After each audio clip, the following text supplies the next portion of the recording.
Welcome to the Smart Business Revolution. Revolution. Revolution. Revolution. You want a revolution? You say you want a revolution? Revolution. The revolution. It's going on right now. Welcome to The Revolution, the Smart Business Revolution podcast, where we ask today's most successful entrepreneurs to share the tools and strategies they use to build relationships and connections to grow their revenue. Now, your host for The Revolution, John Corcoran.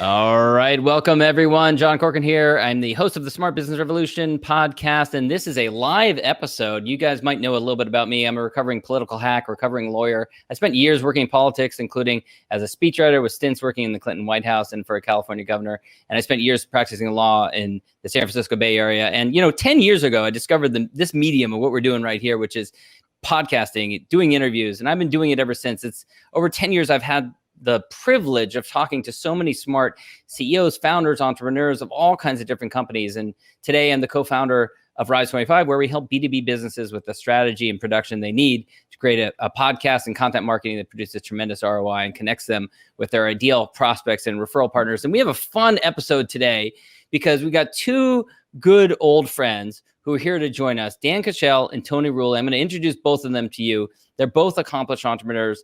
And the topic we're going to be focusing on today is follow-up, following up. It really, people say the secret is that the money is in the follow-up, but how do you do it? How do you follow up with your prospects, your referral partners? How do you nurture those relationships? All right, so Dan Cashell, he's an accomplished entrepreneur, business coach, and author, currently runs Breakthrough 3X, a company that helps founders and entrepreneurs triple their profits and impact without multiplying their workload and their stress. Dan has owned 11 companies since 1992, building multiple businesses with revenues exceeding 8 figures before selling. He's also the host of the Growth to Freedom podcast, which we are very privileged to work on with him, where he interviews industry leaders and experts in a variety of fields. And Tony Rulli is the co-founder of Intentional Spark, a digital marketing agency with a special focus on Facebook and Instagram ads. Intentional Spark has worked with clients across many industries, Jasmine Star, ConvertKit, Brooke Castillo of the Life Coach School, but he has deep experience with online product launches and evergreen marketing models. He's a rare breed that understands how to scale ads and the direct response creative that can drive lead costs down. Plus, he is a master at retargeting, so he can follow up your prospects everywhere until they sign up. You can learn more about him at Intentional Spark. I thought you were going to say he was going to master at avocado toast. Master at avocado toast. We'll get into that as well. So first, before we get into that and get into Jeremy, my business partner, this episode is brought to you by Rise 25 Media. And at Rise 25, we help to businesses get clients, referrals, and strategic partnerships with Done For You podcasts and content marketing. And they're good at it. And we're good at it, hopefully. So go to rise25media.com and you can learn all about it. All right. So now at the top of this show, it's everyone's favorite feature that we have every week. And the topic is, what is the weirdest health-related gift Jeremy has ever requested and received? I have one in mind. We'll see if he's able to list it, if he comes out with it. So those of you who don't know my business partner, Jeremy, he's a bit of a life hacker, a health hacker. He's always trying out different health strategies and things like that, different things that can hack his, I don't know. I was an English major, so I don't understand this stuff. But so Jeremy, what's the weirdest health-related gift you ever requested and received? Can we bet on this? Because I want to get involved in this. Do you know what it is? I have one in mind. I have no idea, but I bet I know what it is. It's the hat with the lasers that grows your hair. That's what Okay, good guess. Jeremy, Tony? Wait, that's the gift I was hoping to get and didn't get. Anyway, I feel like Jeremy definitely bought those shoes that for jumping higher that were just on the soles. I feel like Jeremy totally had those shoes. Yeah, I knew it. I thought you were going to say some like nerdy orthotic shoes or something like that. I know they are. Improve your posture or something. The heels are like 6 inches off the ground. There's no heel. It's just toe. So you like are prancing the whole time. Where can you get those these days? I was actually looking for those for my son a little while, about a month ago. So what would probably explain that? So Jeremy's got a bit of a basketball obsession too. And he even wears a pair of basketball shorts underneath just about his pants every single day, just in case on the odd chance that a basketball game breaks out at any time. He wants to be prepared, including at his wedding. Talk about me, the stranger I sound. I didn't realize I was like, we're just getting started. So, okay, what is the weirdest health gift you've ever requested? To me, it's not weird. This is normal. But I think what you're referring to is I wanted to have kombucha on tap in my office. No, okay. So you can say that one. You can explain that one. Yeah, so that's super nerdy. I brewed kombucha for 6 months, 2 gallons a week, until my wife said it looked like a science experiment and made me take it off the counter because I had lined up bottles. And if you ever seen kombucha, there's stuff floating in it. So I wanted it in my office. I just want to know, when you were doing the science project, did Kelly LeBrock come in and like glowing like weird science? Exactly. I want to know. I wish. That would be great. I would have kept brewing it if that were the case. So I asked for a kegerator, and then John made fun of me because I would have been beat up at his college if I said I used it for kombucha. I went to a bit of a college school. I have and just like saying you want a kegerator and you're going to put kombucha like hooked up to it. I mean, that's the kind of thing that gets you pushed into a swimming pool. So actually, so it's like, I think it's 1/6 of a keg of kombucha right over there. Maybe I'll get some while you're talking. That was not the weirdest health-related gift that I was referring to. No. It rhymes. Does that give you a hint? No. You asked for it for a birthday recently, not too long ago. Oh, the Squatty Potty. The Squatty Potty. Yes. I believe this was his 40th birthday. He asked for a Squatty Potty and received it from his family. What more appropriate? That's not weird. That's just the science backs it up, Jeremy. I've read all the research. It's the healthiest way. I don't know what's weirder, purchasing a Squatty Potty or reading the scientific literature behind the Squatty Potty. Well, I just built one. I put a hole in the ground and just squat over the top of it. I've got the organic. You've got the poor man's Squatty Potty. It's like a piece of plastic, man. Like fork over the $30 or whatever it is. So anyways, all right. So that was, everyone loves that feature. Jeremy's weirdest health related gift. All right, Dan, with that, let's go over to you. The topic today is I just want to point something out. Let me point something out really quickly. By the way, just the Harmon brothers, I had Daniel Harmon on the podcast, and they came up with the video, the Squatty Potty video. So if you watch the video and you don't buy the Squatty Potty, how can you not buy the Squatty Potty after watching that video? So if you haven't seen the video, go watch the unicorn pooping. That's it. It's a marketing lesson. It's a message in marketing. Wonderful. We are all so much more enriched now. All right, moving on to Dan. The topic today, the actual value today. Dumber. Yeah, for anyone who's still watching, is referrals. So we're talking about how to refer, how to follow up with people, how to deepen a relationship, because really that's where the magic is at in any business, right? When you make a connection with someone, you meet them at a conference, or they attend one of your webinars or training, or you do an initial call, like a call with someone.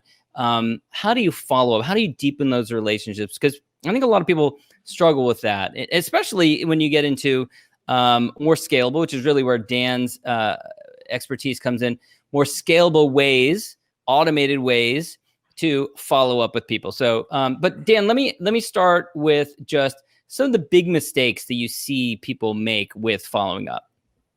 Well, there's all kinds of layers. So first, I'm going to call the kettle black, meaning my kettle first, which is my mistakes at this for so long in the beginning is like, creating a sales prevention department.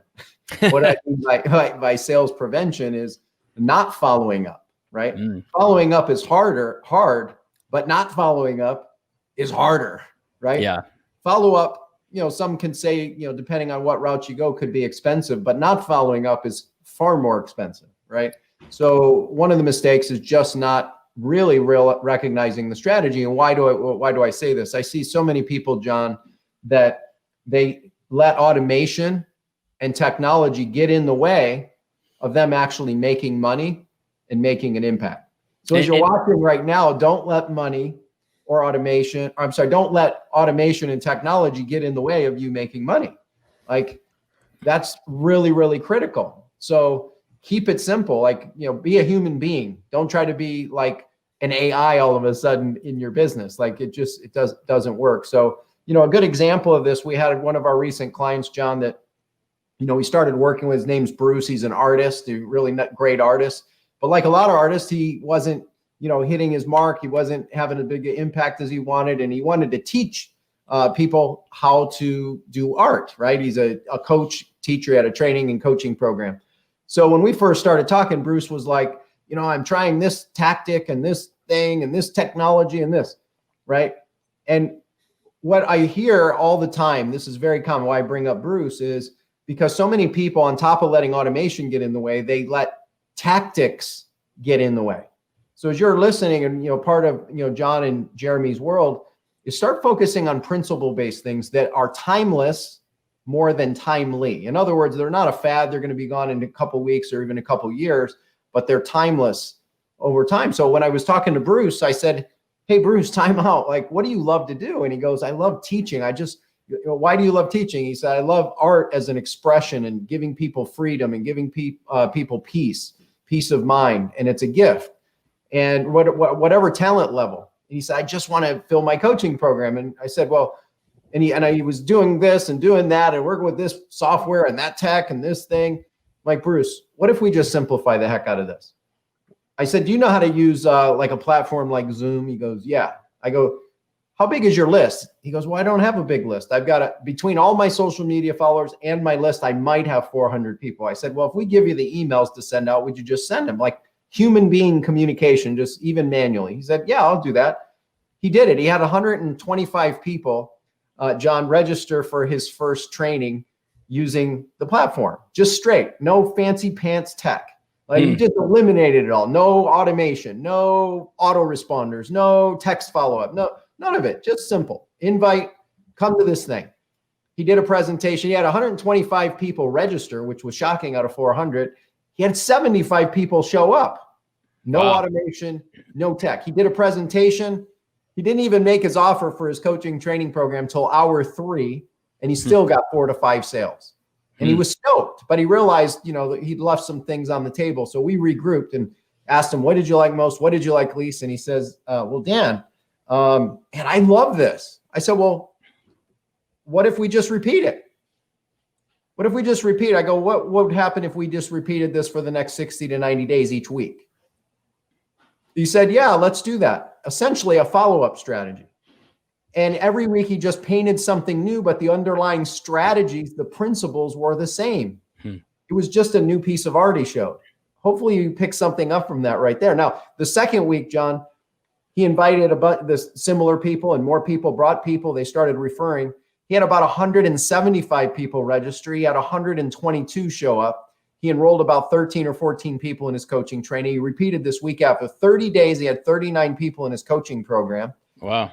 90 days later, he had over 117 people. Plus, he had a recurring revenue stream of over $4,000 to $5,000 a month, right? Added.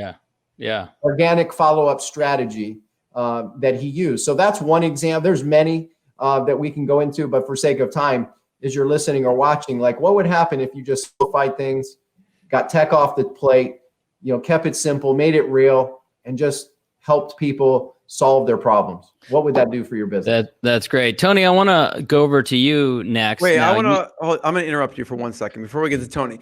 Dan, you do something as far as sending stuff out in the mail for follow-up. Yes. So talk about that for a second.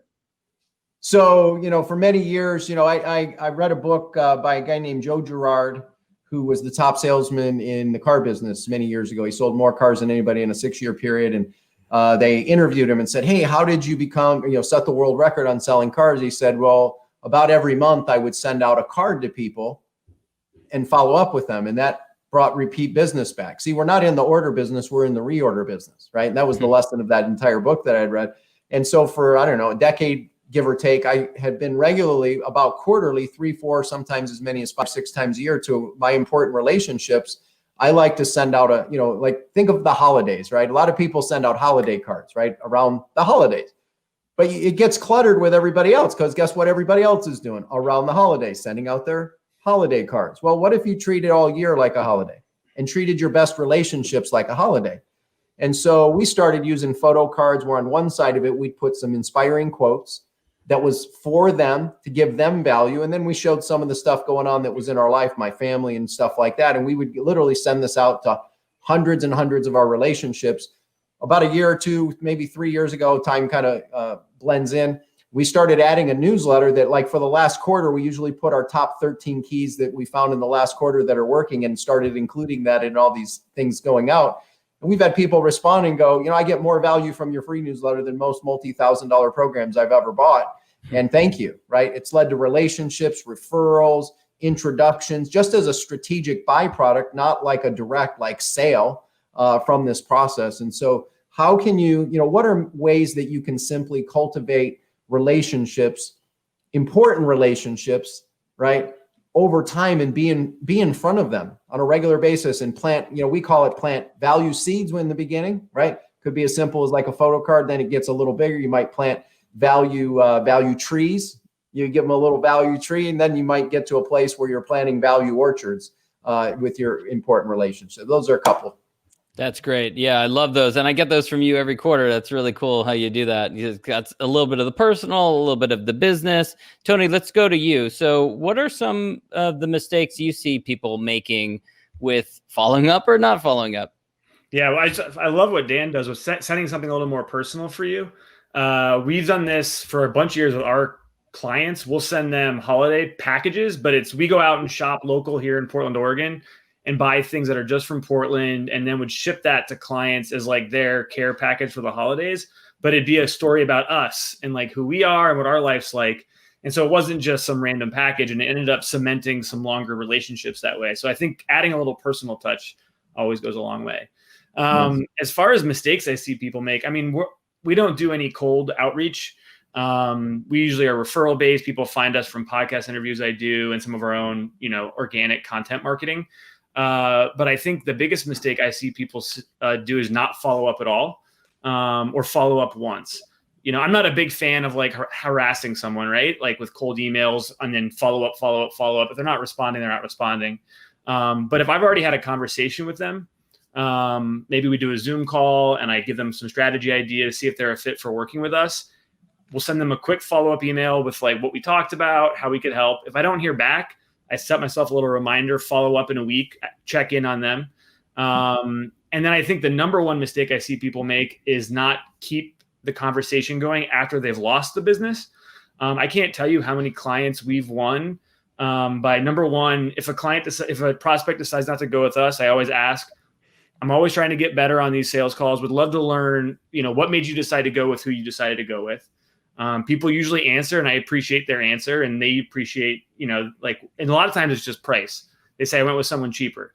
So then I make a note in 3 months, I follow up, because most of the time when they go with someone cheaper, they get cheaper results.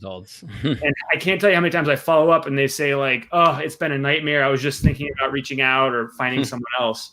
And so just touching base again after 3 months, and not, being like, I wonder how things are going. I just offer like, hey, would you like a second set of eyes? Something like that. And that can always work.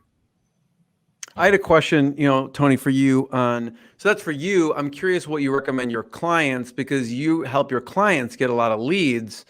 And when their leads come in, what are some things that you instruct them? Because listen, you can only do so much. You get them a lead. They have to then do all the conversion and the closing, and that's out of your hands. So I'm sure you want them to be super successful, and you've probably given a lot of your clients tips over the years on, okay, we brought you all these leads. Now don't mess them up.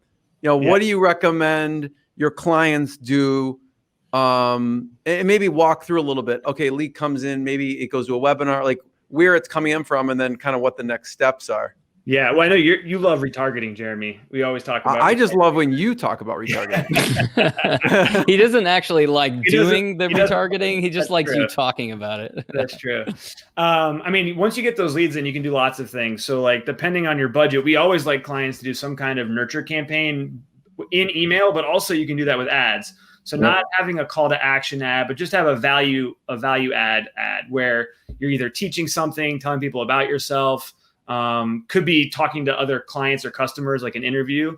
Something like this podcast is being recorded on video, right? This could be an ad to people that have opted in just to see the value and your expertise. That can See go how a much long of way. idiots we are? No, I'm Yeah, just kidding. yeah. Maybe edit out the first 10 minutes. Skip past the squatty potty part, and then, but that can just add a lot of credibility to who you are and get them to feel like they know you. And it goes along. Like once people have seen you on video, they get a sense for who you are. They're much more likely to work with you. We've seen some clients lately doing a lot with Instagram DMs. It depends where your audience is, but we've seen clients closing, $2,000 to $5,000 courses just via DMs on Instagram.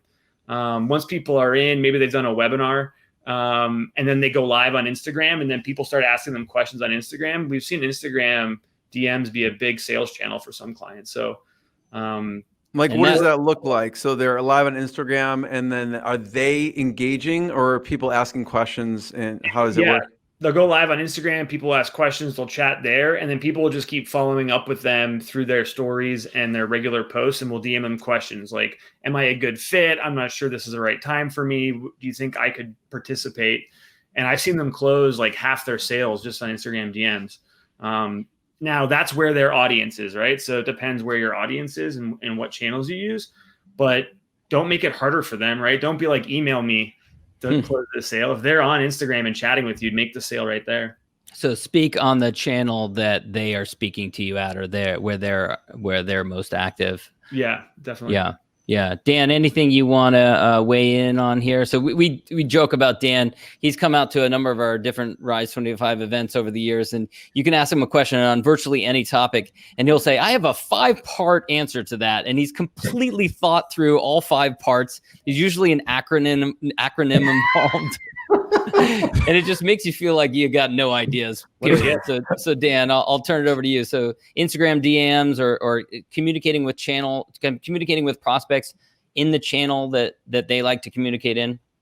Yeah, meet them where they're at the end of the day, right? So to Tony's point, so many people want to set up a fancy pants website and think that that's going to be the thing that's going to solve their biggest business problems. And almost all of our clients, 99% of their revenue comes from something other than their website. It's a model, a page, couple pages, Instagram, Facebook follow-up, etc. So you meet them where they're at. It's just like if people like to hang out at the mall, and you have an ability to go meet them at the mall, get in the conversation there where they're at, and they're more comfortable, and then you can move the process. The other part is related. Like, let's say, I don't know, as you're listening or watching, if you're using webinars or, evergreen webinars, we find that over 90 to 95% of the sales that our clients have been generating for years are not on the webinar. Like, so many people put all this emphasis on this magic button of the webinar, and mastering the pitch of the webinar. And all of that's great. You probably should do all that. But we find that 95% of the sales happen after the webinar. Yet so many people, they'll do a tip of what we see so many times from clients is they'll launch a webinar, then they'll put a little replay up for a couple days, and then shut it off. And what they did is just cut off all this buzz, all this momentum, all this potential goodwill. And so we extend this cycle with more value seeds on the back end. And we, in fact, last 2 clients we work with, we get over 60% of the sales from 2 sources. One is in the follow-up, also including driving to a phone call to have an actual real conversation with a human being, follow-up. And number 2 is actually setting the stage where they got other value nuggets along the way, right? So it could be like a video, or it could be like a PDF or a document or something along those lines, I assume. Yes. And we found that over 60% of all the sales never even saw the webinar. Interesting. Never even watched it. So they signed up, but they still signed up for the program, right? Wow. So the buzz of it, the event, the movement, kind of think of it like, one of the top businesses in the world is the NFL. They're an event-driven business. So they build this big Super Bowl. And because it's such a big event, there's all this buzz and strategic byproducts around it. So you create your own Super Bowl and then follow up afterwards. And what it does is it creates an opportunity done right to follow up, right? And even if they've never seen the Super Bowl, they were just part of the event, part of the party. They got the value. They felt the value. They felt all the other pieces. They never even maybe engaged in the real thing that started it, which was the Super Bowl or your webinar, and they still buy. Like, what would happen for your business if you could put those two simple strategies in place? That's a great quote. Create your own Super Bowl. Has anyone else said that? I don't think so. I'm gonna write that down. Exactly. Jeremy, that's the next title of your book, Dan. Create your own Super Bowl. Let me turn it to you, Jeremy. So you are masterful at this, at following up with people, remaining top of mind with them, reaching back out to people after a couple of months.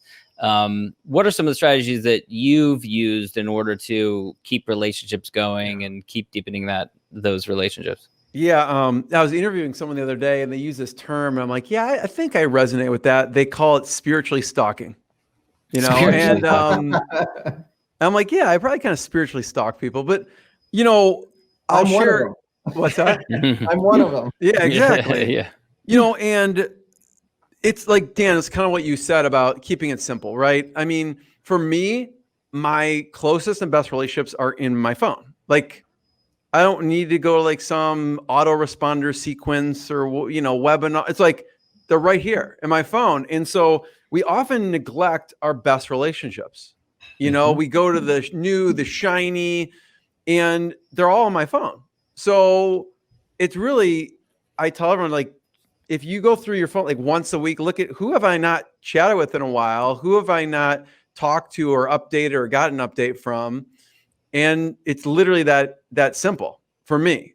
Now, what I like to do with follow up, I love to study the masters, and what I mean by studying the masters is I will buy stuff just to see what their follow up sequence is. So, like, I saw there was an ad in the newspaper. There was like this little thing. And it was asking to buy gold and silver. I'm like, oh, this is a direct response ad. I want to see what they do. Like, I called the number. I see how many times they upsell me. I buy the actual silver coins. I go onto the website, buy the coins on the website. All of a sudden, Tony, they're retargeting me everywhere. Like, I see their ads everywhere. And then I get direct mail from them.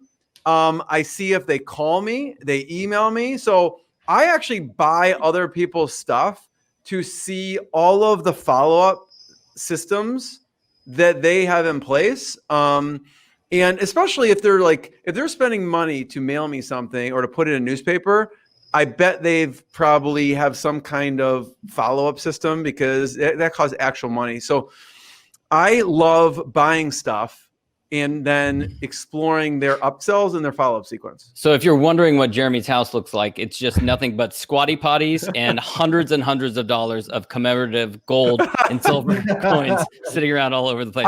There was a direct mail piece that we got, and it's like you could buy 39 dollar coins of the presidents on it. And so I made my daughters, I'm like, hey, do you want me to buy you these like dollar coins? Let's read this. And if you read this and you want it, we'll buy it. So but I just wanted them to direct learn. Mail marketing Totally. I wanted them to learn. They didn't realize, but they're learning direct response by reading it and seeing would they want it, why don't they want it, what the guarantee was. And so, anyways, I geek out on the direct response marketing, and from people who, they're selling millions of dollars of this stuff. Like, I might as well just buy their stuff and see what they're doing. There's some wisdom to that. All right, so let's we're going a little long, so we'll wrap things up. Software. Wait, really quickly. Software. Last tip, because everyone wants to know software tools and tips. So software. How do you follow up with people? Is there some automated way to do it so I don't actually have to put any effort into it? Those sorts of things. No is the answer. No. Dan, any software tools that you recommend? So Jeremy brought one up. This fancy pants phone is pretty good at being a software tool. And what I like to do is reach out to people. We just had a scenario, Jeremy, you're one of the best in the world I've ever seen at follow up. And so if any of you are listening or watching, you get a chance to spend 10 minutes with Jeremy and talk through your business to understand how to put some of this in place, or John, and get in front of your Dream 100 and follow up and do it in an authentic way to bring you business like clockwork. They can help you. So Jeremy and I were brainstorming on Saturday, in fact, and we came up with a list of like Dream 20 thing for a celebration we have coming up for 300 episodes and 30 years of business. And he was like, who would you want to have in your Dream 20 group of people that would be participating in this celebration you're going to do? And started Mark Victor Hansen, Jay Abraham, and name. And he said, well, what are you going to do now? He said, why don't you reach out to him right now? You know most of these people, right? So speaking of what Jeremy just said, cultivate your relationships. And I went, yeah, okay. So I recorded a message to so-and-so and send it out. So this is the second part of the thing. It's here. That's actually a really good tip. You're really good at this. Yes. Audio messages on the spot, right? Because that more important than a text, having some context to it, or even recording a video is probably even better, right? But then sending it immediately in a text is amazing. You can also do this in email. Send a voice memo in an email and put, whatever your subject line, and put audio attached. You'd be amazed at how many people open this thing. It's like 80% open rates, right? Yeah. Because it's, again, personalized. So those are a couple simple ones. There's other tech stuff, but I bet if you implemented audio text messaging, audio emails, that would transform your ability to get new clients and get into conversations with people. And oh, by the way, the list of our 20, 18 of the 20 have said yes to be a part of our thing since Saturday, just 3-4 days later. That's awesome. And I'm going to go to Tony, but just to chime in on what you just said, another thing you do well is introductions via audio or video text as well, which I've been on the receiving end of those. And that's really cool too. And you're in a place with someone else and you just quickly, before you forget to do it or neglect to do it, record a quick video or an audio and send that to both people, connect them. It's a great strategy. And you can do that really well on LinkedIn too. A lot of people don't realize this, but from the LinkedIn app on your phone, it's very easy to record a video and to send it to someone. And that is a really good strategy too. When you've met people via LinkedIn, you can build some trust really quickly by sending them video, showing them that you're an authentic person. Tony, I'm going to turn to you. Any software tools or tips or resources for following up? Yes, along the same lines. I mean, first, I love the audio messages. That's one of the things, the clients I mentioned that are doing really well on Instagram DMs, they'll send audio messages through Instagram DMs to people. And because you did a webinar, you're like a celebrity in their eyes, right? Like even if you have a tiny audience. And so all of a sudden now they're getting an actual audio response where you say their name and it feels so personalized, it blows them away. And something similar is I often use video and email as video responses. So like I use BombBomb, which connects right to Gmail. We did a small test launch earlier this year of like a group program for business owners or their teams running ads. And I saw most of our sales come from the BombBomb emails. So like I'd reach out, and if people didn't respond to the first one, the second email was a video of me waving, saying hi, using their name, talking to them, asking them why they want to join. And that got like an 80% response rate just from the second email. And it just was a simple 1-minute video where I said their name and then repeated, the normal follow-up messaging. So that worked really well. Yeah. Yeah. All right, Jeremy, final tip, software tools, resources. Yeah, but I love Tony's idea. Actually, I love that tip about BombBomb. Like I know I'll use Loom just to send a quick video, a personal video to people. And we have so many software, but I mean, really it's just, for me, it's keeping people top of mind. So like obviously the phone, but we use Pipedrive. So Pipedrive really connects well with Gmail. So you can click it over and put them, so you don't forget, like, who is this person? Why should I be following up with them? So it doesn't, fall away and you forget about the person. So, we use Pipedrive to do that. And then as far as follow-up goes, quick, because it's time consuming to follow up. Like if I make 10 introductions in a day, if it wasn't using some kind of software, it would take me like 5 hours. Right. And so I use Text Expander, and we've talked about this before, is I have someone's bio loaded up even before this, like, hey, give me Tony's bio. And within like 3 seconds, I have Tony's bio. People are important to me. I save their bio in my Text Expander so I can introduce them to other people. So I can write Tony Rulli, and his whole 3-paragraph bio shows up. So I go, hey, Dan, you need to meet Tony. Here's his bio. Dan, here's your bio. Good luck. And you guys have contacts with each other. So I save all the bios that I introduce in Text Expander so I can quickly introduce them in the future. That's a great one. All right. So we'll wrap things up. Final thought, Dan, and then tell us where they can reach you or they can get more information about what you do. Awesome. So a couple quick ideas here is as you're building your business and you've gotten into relationships, you're in the relationship business, right? Relationship capital is probably the most valuable capital you have. Your relationship equity is the most valuable. So I'd encourage you, if you're going to take one thing from all of this today, is number one, is to once a month at minimum, identify like who are the top 5 to 10 people that you're grateful for and why. And make a goal once a month to reach out to those 5 to 10 relationships and just send them a message, an audio or a video of why you're grateful that they're in your life and what they mean to you and how they show up for you. And just that process alone will open doors beyond your wildest dreams.